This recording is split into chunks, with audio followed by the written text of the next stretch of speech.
এই দাঁতের চিপ আছে, ফুঁদাও।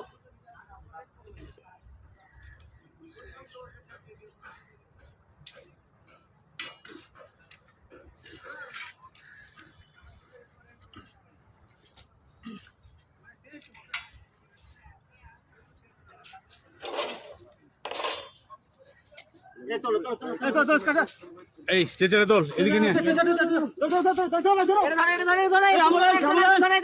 তুমি এটা ধরো, একজন এটা ধরে।